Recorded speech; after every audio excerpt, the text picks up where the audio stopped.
สบายดีจ้ะพี่น้องยินดีต้อนรับเข้าสู่ช่องชาวลาวคนไกลบ้านเด้อมื้อนี้สิพาทุกคนมาแกงหน่อไม้ใส่เห็ดปวกแซ่บๆโลดเอากับขัวหมูให้สุกเรียบร้อยก่อนเด้อแกงหน่อไม้มื้อนี้ก็บ่ได้ใส่หยังหลายใส่แต่เห็ดปวกอย่างเดียวนี่แหละคือของแซ่บของข้อยมักที่สุดเลยรับรองแซ่บแน่นอนตีลังกาให้เลยคนเห็ดกินก็แซ่บสุดๆเลยมาเด้อพี่น้องเด้อมากินแกงหน่อไม้ใส่เห็ดปวกนำกันเด้อ ขั้นตอนการปรุงจ้าใส่แป้งนัวลงไปเลยใส่หน่อยแซ่บหน่อยใส่หลายก็หล่นหลายจ้าแม่นหยังละน้อหล่นอย่าปากเด้อฮู้ๆกันอยู่จ้าแม่นอันนั้นล่ะใส่ปลาแหลกลงไปเลยจ้าแล้วก็มาคุเรคุเรคุเรคุเรให้เกลือแป้งนัวปลาแดกเข้ากันก่อนจ้าเพื่อบ่ให้เข้าเบื่อติดก้นหม้อเนาะเสร็จแล้วก็เอาผ้าปิดไว้ก่อนจ้า แทนแทนแท้ว้าวตาแสบแท้กดอยู่บล็อกคนเขาเบื่อติดหมอก่อนเด้อ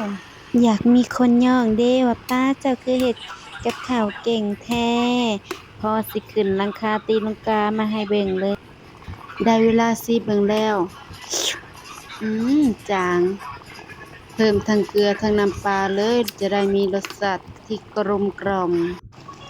นี่คือผักสะแหน่หรือผักขะแหน่ใส่มันลงไปเลย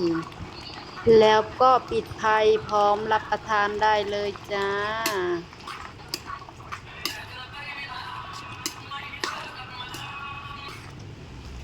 เบิ่งหน้าตามันดีๆเด้อพี่น้องเป็นตาแซ่บคัก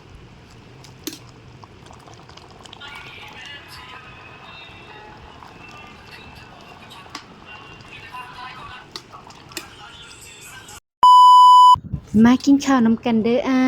ยเพิ่นว่าแซ่บๆสุดยอดมาเด้อพี่น้องเด้อกินข้าวแลกนำกันเด้อของดีมีหน่อยจ้าแกงหน่อไม้ใส่เห็ดปวกแซ่บๆนัวๆของโปรดก็ขอฝากคลิปนี้ให้กับพี่น้องที่เขามาเบิ่งแล้วก็ฝากกดไลค์กดแชร์ให้น้องแหน่เด้อเฮ็ดคลิปมาเป็นปีแล้วก็ยังบ่มีคนติดตามเฮาเลยเศร้าเด้ขอบใจหลายๆพ่อแม่พี่น้องที่เขามารับชมลาไปก่อนบ๊ายบายจ้า